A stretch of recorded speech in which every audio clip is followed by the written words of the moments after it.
say that the most anticipated day of the month is finally upon us, with fingers crossed, people expecting or hoping or looking out for what to expect, especially with the planned protest that is scheduled to take place today. Of course, the streets are scanty. We have heavy police presence on the road, all in a bit to manage the situation. Of course, before today, the government have tried their best to appease the protesters, all to no avail apparently, because they seem adamant that the protest must hold. Now, the federal government, of course, by the court, have restricted the protest to certain venues, Freedom Park, Peace Park at Ojota and K2 respectively. Whether or not the protest will hold in those specified areas is yet to be seen. Remember, I mentioned that the federal government did do a number of things over the last couple of weeks in a bid to abate the protests, some of which includes the purchasing of rice for 40,000 naira, 50 kg rice, also the meetings that have been had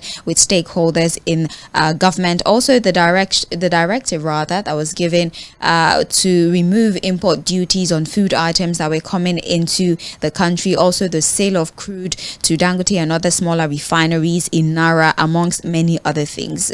All of these efforts, unfortunately, have not been able to stop the protest that would happen today. Again, like I said, it's best to be careful. Protesting is your constitutional right as long as you do so peacefully. As long as you go out to protest, it's important that you obey the rules and regulation of protest. Do not pose any form of danger to those who are not engaging in the protest. Do not occupy the streets. If anything, try to obey the directive that has been given by the court of law, although that is still very debatable. Does the court have the right to restrict protesters to certain areas? This is a question that only a legal luminary would be able to provide the accurate answer to. But then, so far so good. The federal government, through the court, of course, have restricted the protest to Freedom Park and also Peace Park in Lagos State. Even in Ogun State, only about 4 venues have been approved for the protest to take place. As we look through the papers, I believe that we'd have more information regarding the protest and all of the consequences that this protest poses to the people, according to reports. Let's have a conversation with Fᴜʟᴜ, who will be joining us virtually for analysis of the stories that we have today. This is Trends in the Papers on mainland 98.3 FM, the sound of Lagos. Fᴜʟᴜ, good morning to you. Welcome to the program. Yeah, good morning, Sage. How are you doing? I'm good. Are you on the road yet? Yeah, I'm on the road. It's still quiet, very quiet, really. Not a lot of people are on the road, actually. Yeah. I think a lot of organizations have told their staff to stay at home. Luckily schools are on break. I'm talking about secondary schools, primary schools, and holidays. So nothing much for now, really. A number of our friends have also just passed through Ojota. I'll be doing that in a few minutes. But for those that have been able to pass through the Ganifa Park, the Freedom Park, nothing much is happening for now. Every police presence in different parts of the city. So it's still relatively quiet here in the city of Lagos. We'll see whether there's no any build-up as the day progresses. Indeed. Well, it's just really the heavy police presence as well. Scanty streets. There were hardly any buses. It was a struggle to find one, but so far so good. I've not really seen people on the streets, mostly just the police officers, the security agencies patrolling the streets. And like you said, we'll wait and see if there's a build-up of any kind. Well, earlier I said that there might be consequences to this particular protest, maybe not violence, but the Punch newspaper, for one, on the front page is reporting tension. Food prices rise as hunger protest begins today. The Punch tells us that prices of foodstuff have again gone up in major markets across the country as Nigerians engaged in panic buying in a bid to stock their homes before the planned nationwide End Bad Governance protest, which begins today. This comes as last-ditch moves by the federal government to stop the protest has failed to arrest the momentum that is being generated by the organizers, who insisted that the protest will go on as planned. Fᴜʟᴜ, panic buying seems to be like one of our responses when we sense that there might be any kind of unrest. Even during the EndSARS protest, people did go on ahead to stock their houses with foodstuff, PMS, amongst other things. Well, yesterday, people stormed the market. It was terrible traffic. The markets were full. The markets were rowdy, and people were trying to stock up their homes just in case the protest, is not being controlled, and we see a breakdown of law and order, and they're unable to go outside to buy things. But we're hoping that it doesn't get to that situation. What would you like to comment on this? Filled up yesterday, not just the market, the regular market. A lot of the shopping malls to add unusual human traffic.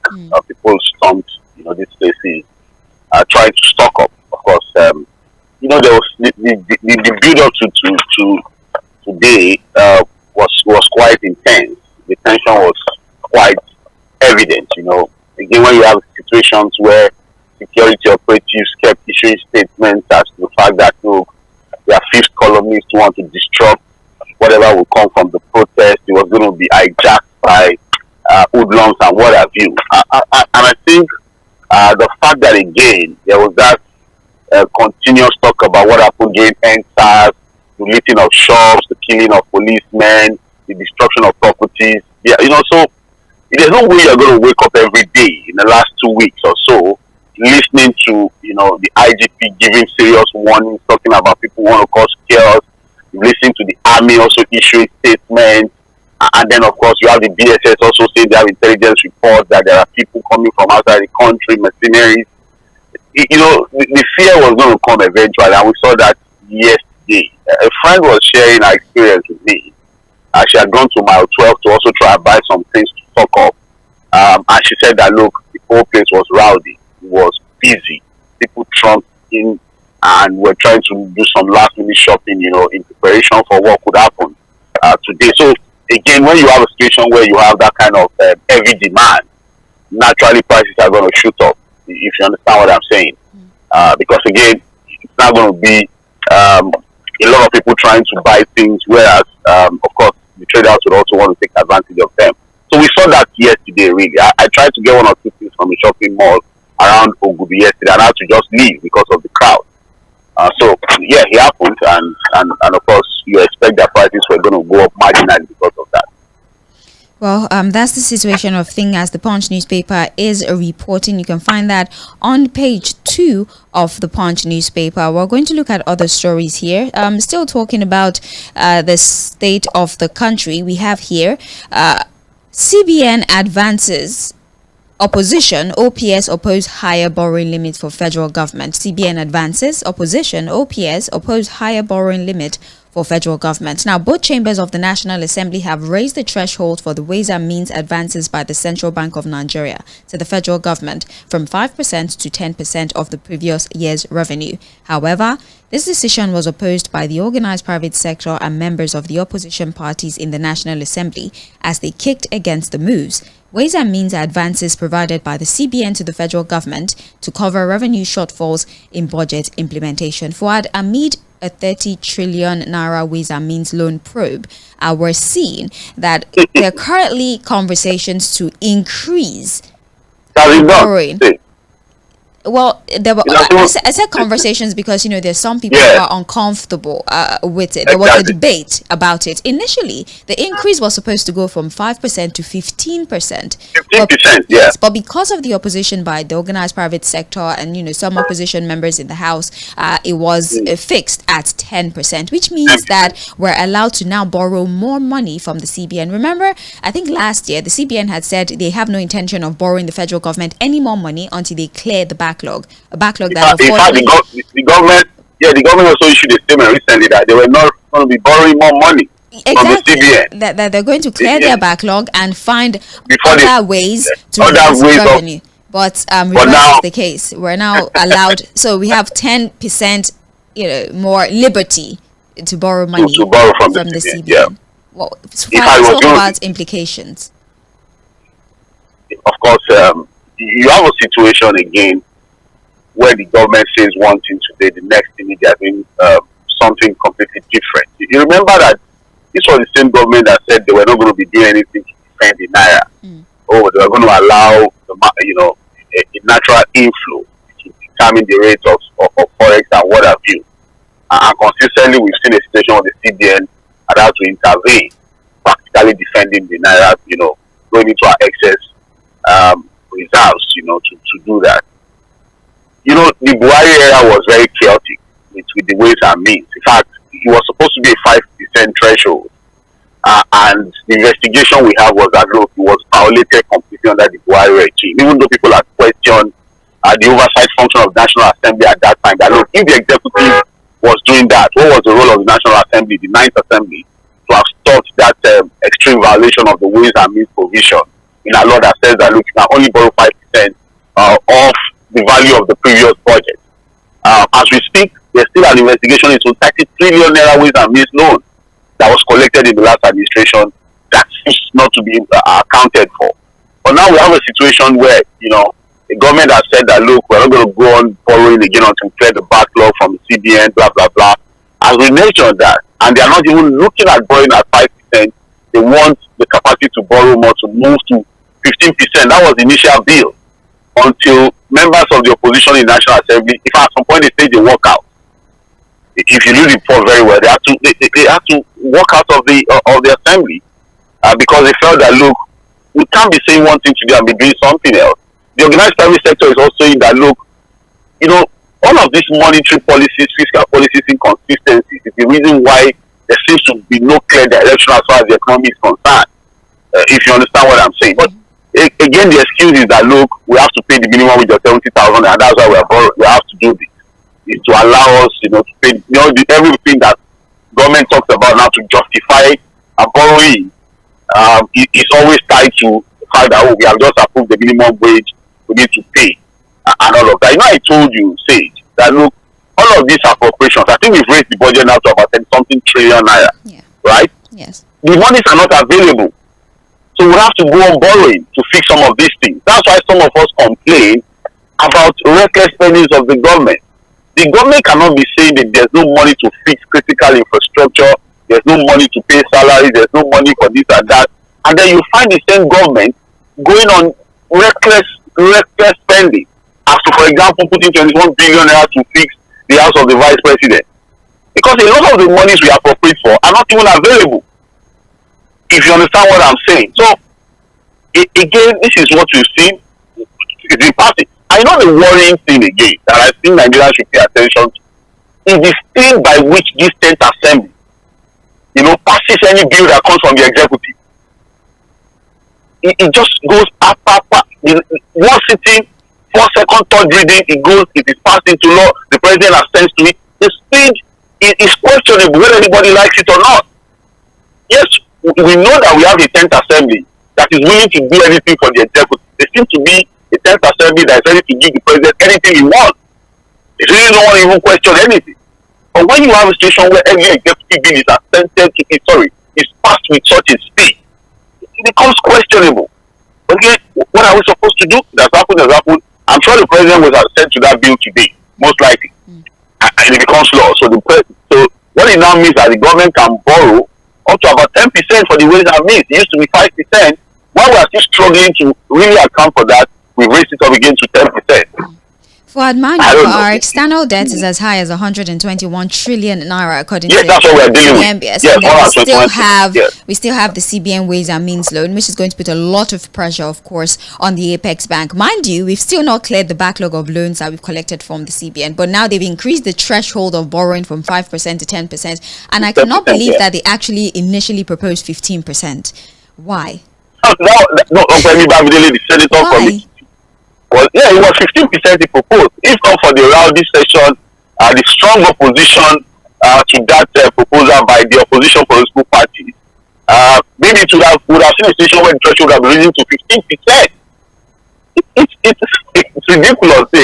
You know, to see a government that said, no, we're not even going to do anything, has to go ahead and continue to borrow from CBN to clear backlog, blah, blah, blah. We've been able to generate money. We have other means of raising revenue. You know, that was always the boastful statement you get from this government. That we can always source revenue from other sources, blah, blah, blah, and all of that. But there was a government that was even proposing a 50%. It's ridiculous, really, but what can be done? It's just what it is.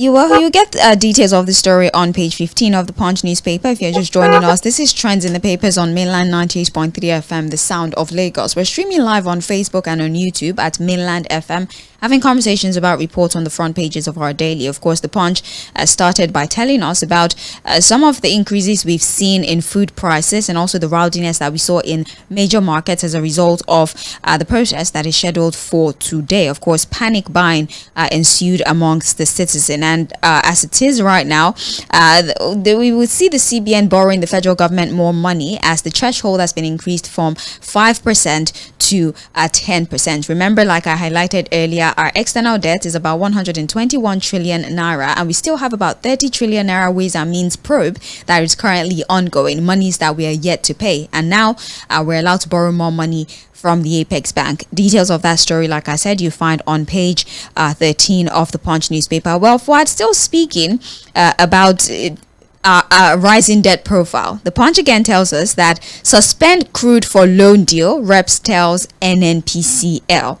The House of Representatives Special Joint Committee investigating factors working against the petroleum sector has directed the Nigerian National Petroleum Company Limited to halt what it called the mortgage of Nigeria's future crude oil until it concludes its assignment. Now, recall that the committee, chaired by the lawmaker representing Idiato South and North Federal Constituency, Ikenga Gochiere, had commenced its probe on shady deals in the sector last week. Now, the Group Chief Executive Officer of NNPC, according to the panel, reportedly stated that the National Oil Company is in discussions with international creditors to raise an oil-backed credit facility. This is as they are about to borrow an extra $2 billion, of course, backed with crude oil. Fuad, in a situation where we're dealing with disruptions with crude oil supply, domestic crude oil supplies, for example, there's not enough crude oil for Dangote refinery and all the smaller modular refineries that are supposed to come upstream soon. We're seeing the NNPCL attempting to borrow some $2 billion. And of course, they're doing this with our crude oil. And now there's been some resistance. We don't have enough crude oil for domestic supply. There's still a backlog of about $6 billion amid the subsidy removal. And you still want to take another loan that you intend to pay back with crude oil that we're not even making our OPEC quota. Fuad. Well, again, some of these things will continue to happen as long as we refuse to cut our quote according to our size at the level of governance. You know, you remember the president recently was telling Nigerians, cut your quote according to your size. So that's always one rhetoric you get from the government to the people. But when it comes to what they do, the way they appropriate money to themselves, the way they spend money, you know, you will continue to have those problems. Again, you know, the last time I was about $3.3 billion from our Fed back, the forward sale agreement using our crude. Of course, the report is that they are also looking at another $2 billion again, another forward sale deal using our crude, and what have you. Before this recent $3.3 billion, under the Buhari regime, there were several of such borrowing using the same crude as forward sale agreement, if you understand what I'm saying. Yeah. So that was why when it was announced, I think a day or two ago, that the president has now directed the NNPCL to sell crude to Dangote in Naira. My first question was that is the crude even available to start with? It's not about just issuing the directive. Oh, the president has directed that look, Dangote refinery should not be giving crude. Have we? Yes, in Naira. The question is, are we even producing enough crude to supply Dangote so that we can now sell it to him in Naira? That's the question that came to my mind. And I'm saying this because apart from the fact that look, we have a lot of because again there was a report recently that look, in the last 1 year there was no singular investment in the upstream sector of the Nigerian oil industry. Not even one singular investment. Instead, what we saw were majorly divestments and other, you know, IOCs even leaving the country to put their monies elsewhere. So we have a problem. In oil exploration, we are not even getting enough investment at that level to start with. That's why, as we speak today, we are struggling to produce about 1.4 million barrels a day. If we are able to track it, the way we have been able to even track it, sometimes we do about 1.2 million barrels per day. Sometimes we are even doing about 1.1 million barrels.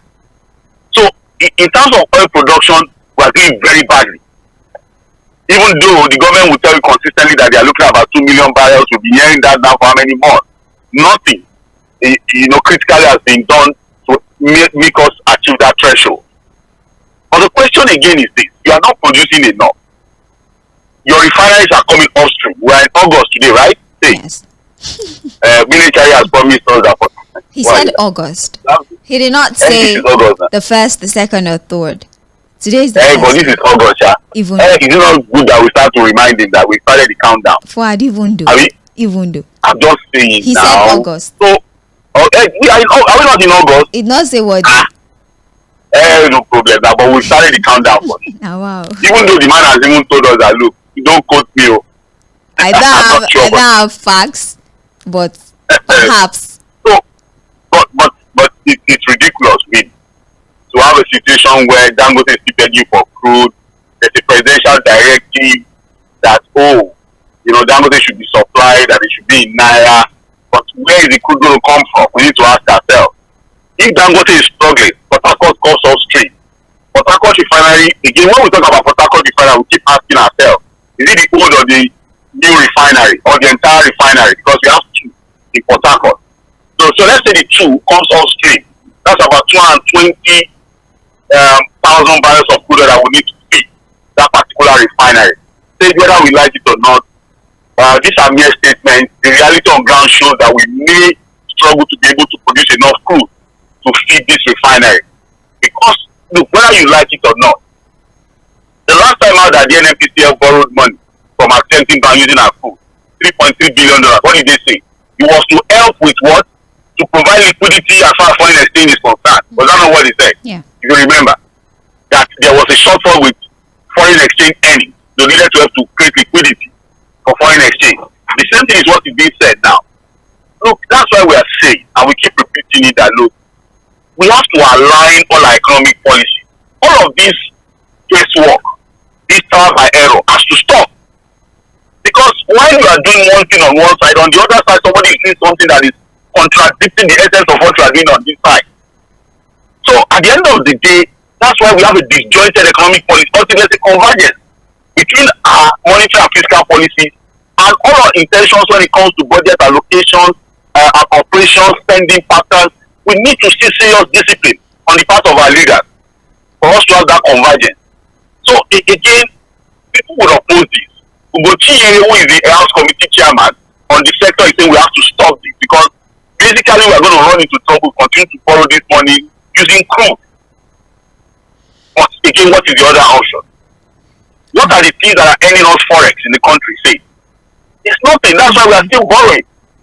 There's nothing. What are the things? What are the critical things in our economy that is giving us foreign exchange? That's why we are now relying on crude. Somebody was telling me that just imagine there's no crude in the country, that we are not an oil producing nation. What would have happened? Maybe our mineral resources will finally harness. Which mineral resources that we are not even able to harness? Oh, they are mining illegally. And so it's all ridiculous. It's all problematic. You said you need to update. Everywhere is quiet, really. It's almost like a public holiday. It's even worse than a public holiday. I know, right? I'm around the Ikeja now. It's all completely quiet. Just by the Alausa Secretariat, I think there's a convergence of people, and I think these are people protesting against the protest, really, because they have a banner saying "Say no to violent protest." They are converged, and I think basically it's a pro-government protest against the protest somewhere around the Alausa Ikeja, but it's all very, very quiet as we speak. Very, very, extremely very quiet. There are hardly people on the road. It's a Thursday, so one would assume that that's why a lot of shops are not open yet until maybe about 10 o'clock. But apart from that, it's a bit unusual really to see the level of quietness in the city of Lagos. The roads are virtually empty. Wow. Virtually empty. But high security presence, you have police vans moving around, heavily armed too. But so that's the situation around the Ikeja for now. Well, maybe the protesters are adhering to the court order, the one that restricted them to Freedom Park and Peace Park. Maybe that's why the roads are scanty. We'll get updates on that as the. We're going to check that out eventually. We're going to check that out eventually to see what happens there. Again, we're probably going to see some build up. Again, the media will eventually have to find a way to start doing its job to see whether there's going to be any build-up as far as the protest is concerned. But from around the Jodu down to Ikeja, Alausa, it's very, very quiet, really. There are hardly any people on the road, really. It's almost, it's just as good as saying we have a public holiday. Well, like we said, as more information gets to us, we'll definitely put it out there on air. If you're just joining us again, welcome to Trends in the Papers. We're looking through the papers, providing you with the information that we have on the front pages of our dailies. Join our live stream on Facebook and on YouTube at Mainland 98.3 FM or facebook.com/Mainland 98.3 FM. You can also listen via Radio Garden.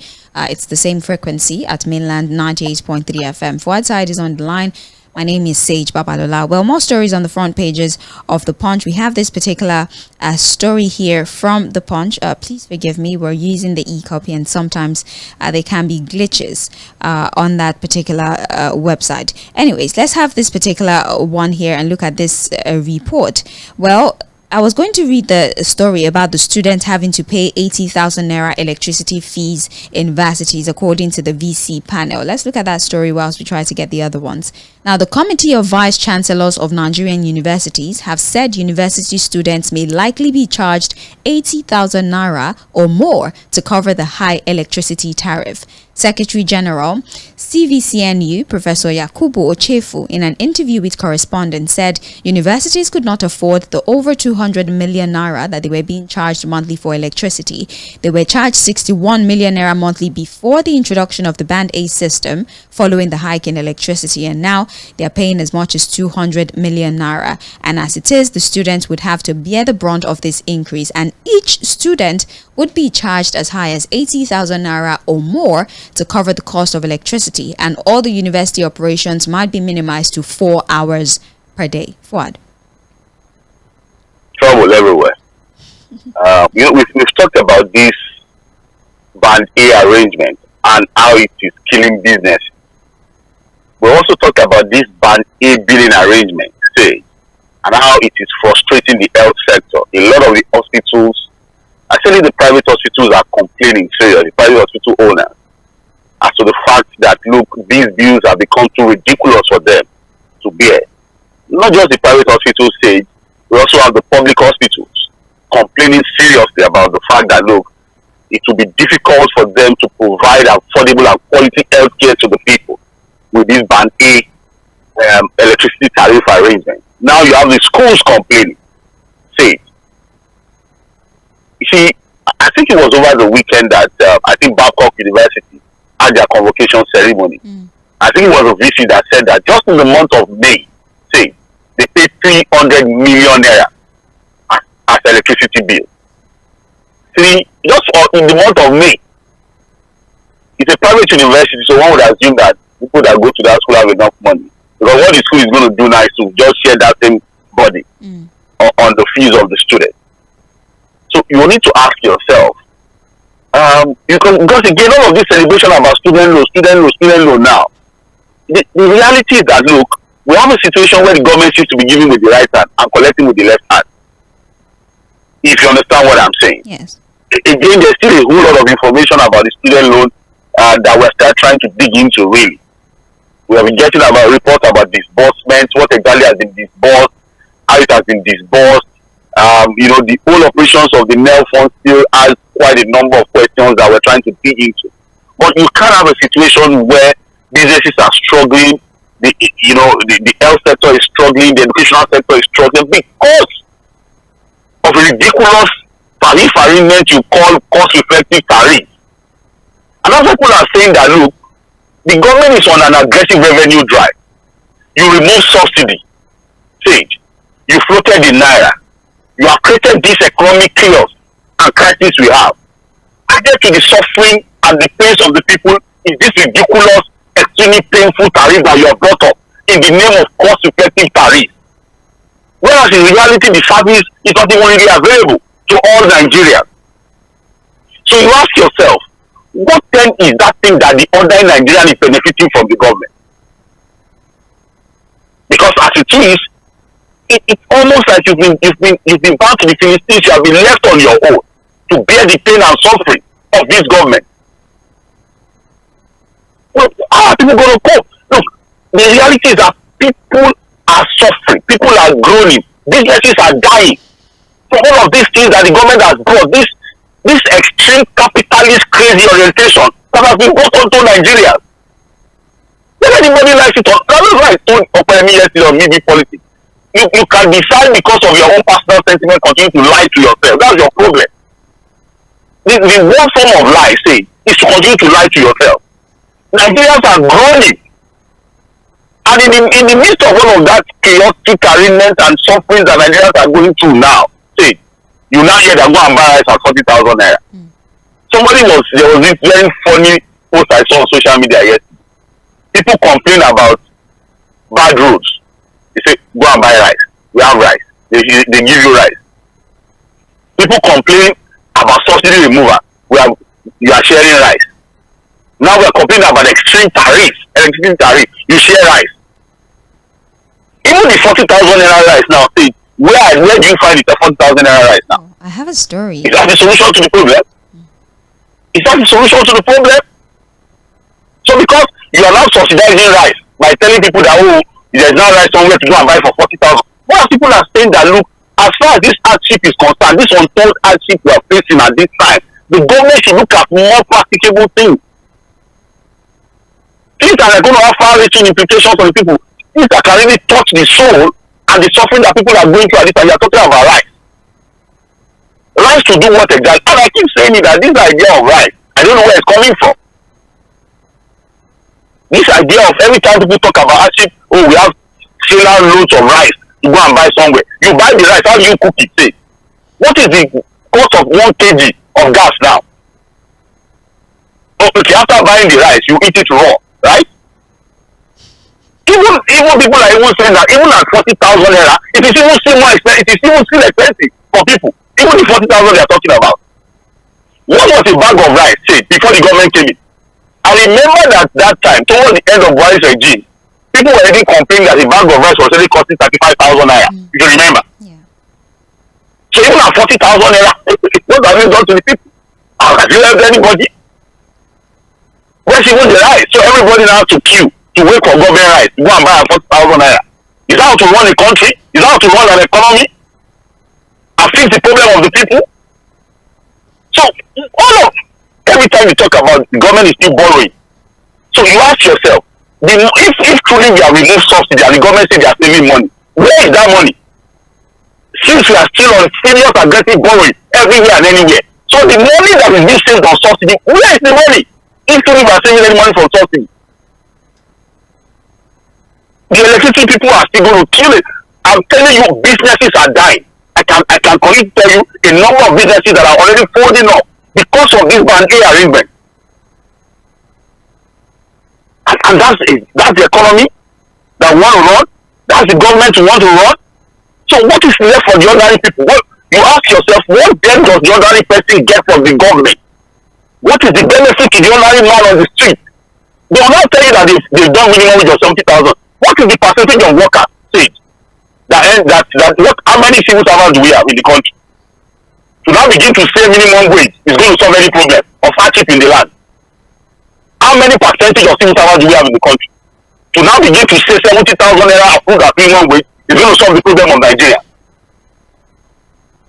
And that was why we said that, look, before you take a critical decision as to remove subsidy on PMS, did you even check and look at what the consequences will be? Now we are not doing trial by error. You know, when we said that there was no plan then, they were abusing us, they didn't let us see anything. Where is the plan now? The only thing we are being sold, the only thing that is being sold to Nigeria is the first hope. Oh, something is going to happen tomorrow. What is going to happen tomorrow? And this government is over 1 year. This government is over 1 year. What then is going to happen tomorrow? We are waiting. So, you see, whether we like it or not, we can tell ourselves the truth or continue to deceive ourselves. We have found ourselves in a very bad place. It was avoidable if really we subjected this decision to critical thinking. And we could have gotten enough discipline from the people in government. We didn't get that. And we're not even getting that up to today. Very, very unfortunate. Very unfortunate indeed. Well, they might have to resort to that actually. 80,000 naira for each student or more. But right now they're paying as much as 200 million naira on a monthly basis. And their operations, now aside from even the responsibility that will be dumped on the shoulders of the students, operation of the university might be reduced to 4 hours a day. How much administrative work can you do in 4 hours for an entire university? So the students will be in school. So power supply will be available for only 4 hours.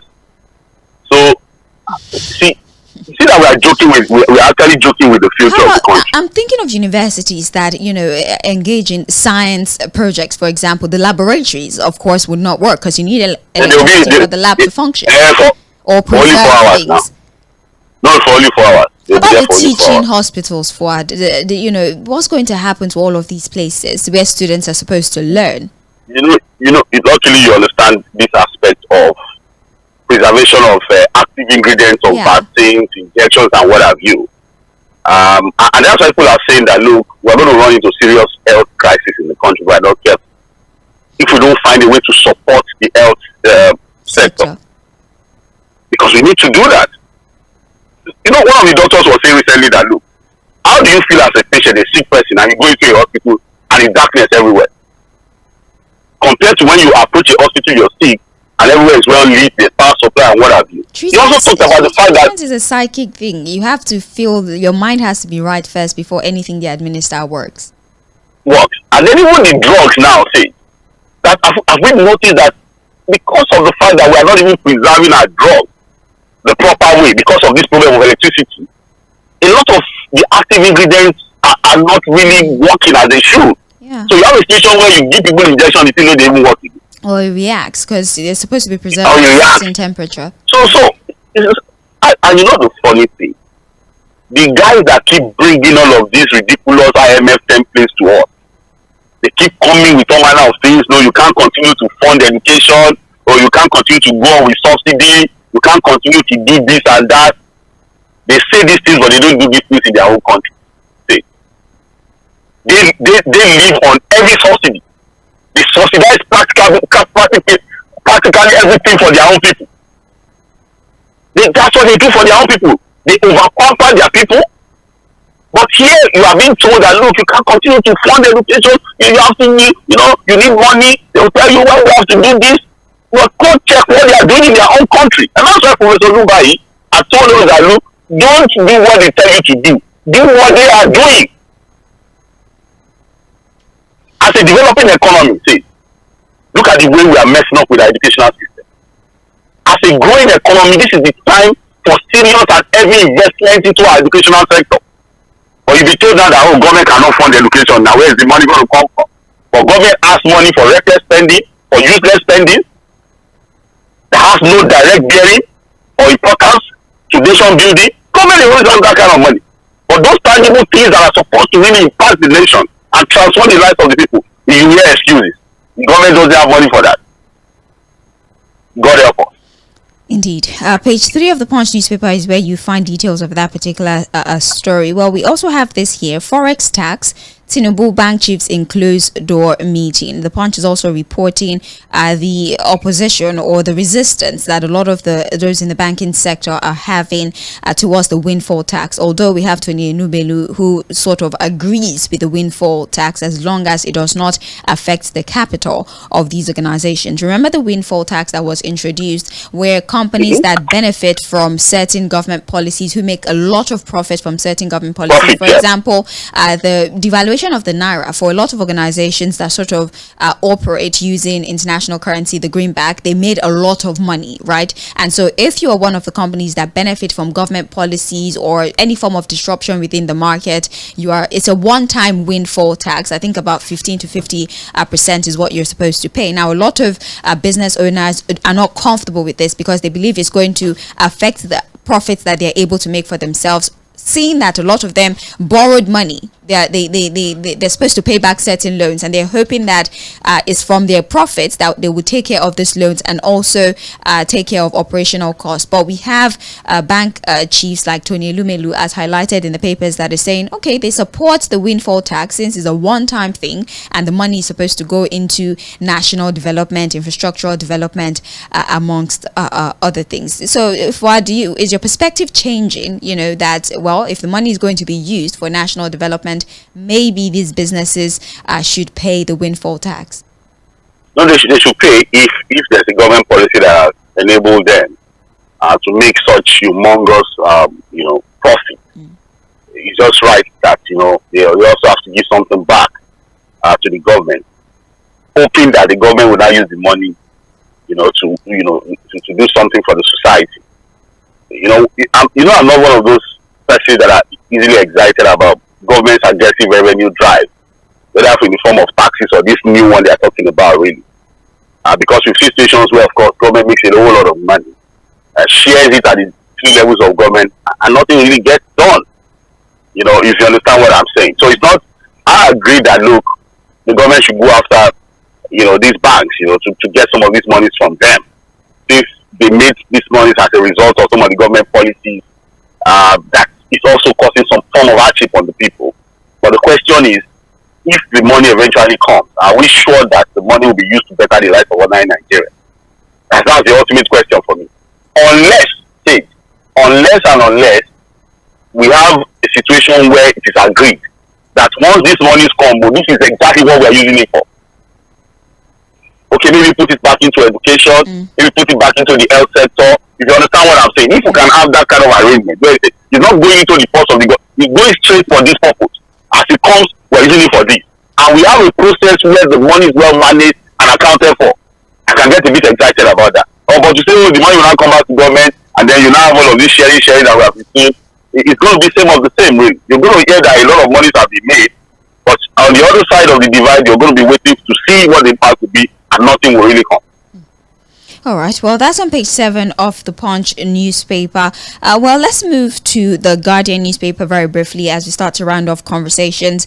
Fuad, we have here police foil bomb attack, restrict protesters to 2 venues. The riders, Lagos will not allow another NSAS. Sanwo-Olu addresses resident. Vows severe punishment for troublemakers. Let no bullet be fired. Adegburua begs IGP. Well, hours to the planned nationwide protest against hardship in the country beginning today. The Lagos State Police Command last night said its operatives foiled a bomb attack in Ikeja, the seat of the state government. The State Police Public Relations Officer, Benjamin Hundeyi, confirmed the incident, which happened around Nigeria Customs Service facility in Ikeja. He said the device, which was wrapped in a bag, was dropped by the roadside from an unregistered vehicle along Mobolaji Bank Anthony Way, and of course operatives immediately got to the scene and they were able to defuse the situation. And well, that still speaks to the protest, and they believe that it might not be unconnected to the protest that is happening today, because this particular incident was reported yesterday. There was an attempted bomb attack in Ikeja, apparently. All right. Well, the police have been able to, I think, diffuse it and done the needful. Again, what do we say to this?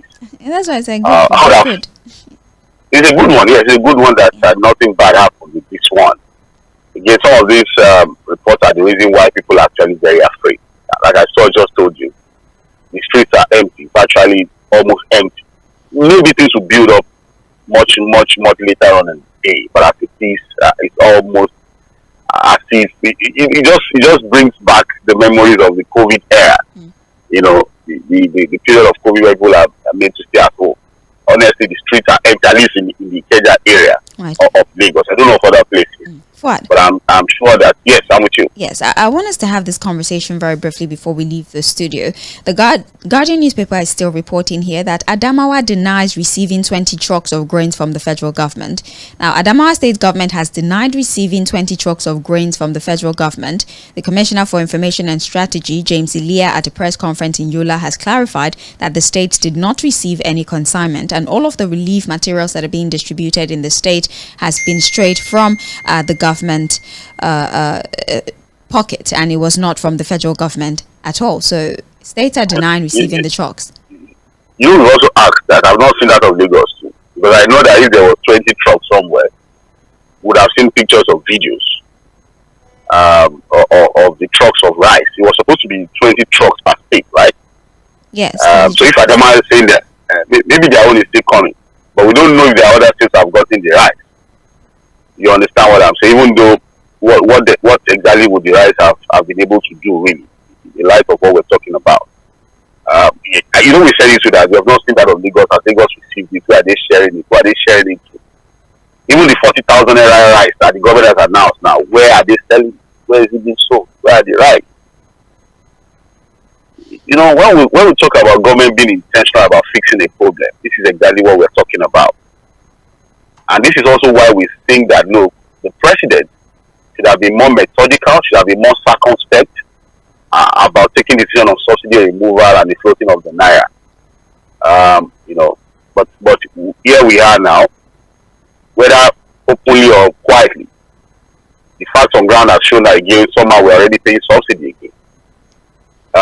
Since the floating of the naira, which was one economic decision that should have been done carefully, we have had this fluctuation, the naira and the dollar. I think in the last 3 months, the stability we have is not even anything to be celebrated. Because again, it's between 1,006, 1,005. 1516, yeah. Saying it is ridiculous. Completely ridiculous to have the naira at that level against the dollar. What are we talking about here? It's extremely ridiculous. As we speak, the naira doesn't even have the same value as that of the CFA. Our francophone countries in West Africa here, they now have a currency that has higher value than even our naira. You know, and all of these things you can trace it back to the last 1 year. Oh, they will tell you that these things have been coming. I know the funny thing that they tell you, in those days we have been defending the naira. Okay, now that we are not defending it, even though we know we have been defending it. You know, recently there was a very consistent drop to I think about 1,000 naira. At that time, it was just basically defending the naira. We stopped it now. The reality of our naira has now dawned on. As we speak, we are even defending it. We do what I call shock absorber defending. We do it and stop. Do it and stop. That's why we are even able to peg it between 1.5 and 1.6. We need to ask ourselves, where do we go from here? Well, where exactly you know, this idea of whether there's protest or no protest, it's not even the most important thing again. I think the message has been passed, whether we like it or not. The responses of government, everybody that stood up to talk about this, means that, look, the intention of the protesters have actually been achieved, whether they go out today or they don't go out today. But the ultimate question that comes to my mind now is that, where do we go from here? Oh, that question is yet to be answered. That's on page 20 of the Guardian newspaper, with Adamawa denying receiving 20 trucks of grains from the federal government. Well, very briefly, let's look at the front page of the Vanguard newspaper. I'll just read the headlines to you. The stories are somewhat the same across all the papers, but the top story here: protesters urged to leave room for dialogue as police deploy assets. We cannot pay 70,000 minimum wage, Gombe government. Murder of Ajumogbia's daughter, 3 domestic staff arrested. Well, they're telling you now that they don't have the resources. Yeah. The lady was murdered in the Parkview estate. Yeah. And I think, again, you know, maybe the way rich people think is different. Very unfortunate story, very sad story. I read the story, and I think people should be careful with their domestic staff. You don't just bring, in the name of domestic staff, you just bring strangers into your home. The report is even saying that she was living, I think she's about 30 or 32 years old. She stays in one palatial mansion somewhere in Parkview estate, only with domestic staff. She stays alone. And you know, we've had reported cases of domestic staff killing their bosses and what I mean. I think they went arrested some of them. But I just think that for sake of security and personal safety, the idea of domestic staff, people should check and recheck again. I rather advise that even bringing their relatives. Even relatives can be trusted. Fuad, we have to go right now. We're out of time, actually. We have commercials. Thank you so very much. When we come back, we can just talk a little bit about that story before we open the phone lines. Mainland Focus will be on us in about 10 minutes, so stick around for more conversations. This is the Morning Express on Mainland 98.3 FM.